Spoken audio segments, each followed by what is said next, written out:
Assalamu alaikum everyone. Hope you are well and doing great with my channel.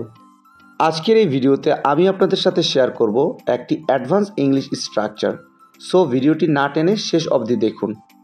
মোবাইলটি কিনতে না পারলে মন খারাপ করিও না। আমি না আসতে পারলে মন খারাপ করিও না। হতাশ হইও না, আমি তোমাকে ইংরেজি শেখাবো।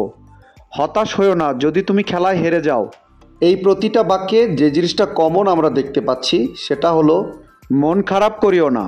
সো যখন আমরা কোনো সেন্টেন্সে এই ধরনের বাক্যটি দেখতে পাবো সেক্ষেত্রে আমাদের ব্যবহার করতে হবে ডোন্ট বি আপসেট। এই টাইপের বাক্যগুলোকে ইংলিশে বলতে হলে সেন্টেন্স স্ট্রাকচারটি হবে don't be upset plus sentence.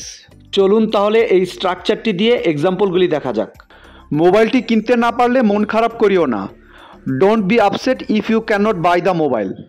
Don't be upset if you can't buy the mobile. আমি না আসতে পারলে মন খারাপ করিও না। Don't be upset if I don't come. Don't be upset if I don't come. হতাশ হইও না, আমি তোমাকে ইংরেজি শেখাবো। Don't be upset, I will teach you English. Don't be upset, I will teach you English. হতাশ হইও না যদি তুমি খেলায় হেরে যাও। Don't be upset if you loss the game. Don't be upset if you loss the game. I hope এই স্ট্রাকচারটা আপনারা ভালোভাবে বুঝতে পেরেছেন। Now it's your turn. মন খারাপ করিও না, তুমি একটি সুন্দর মেয়েকে বিয়ে করবে। মন খারাপ করিও না, তুমি একটি সুন্দর মেয়েকে বিয়ে করবে। এই বাক্যটি ইংলিশে কি হবে আপনারা কমেন্টে লিখে জানাবেন।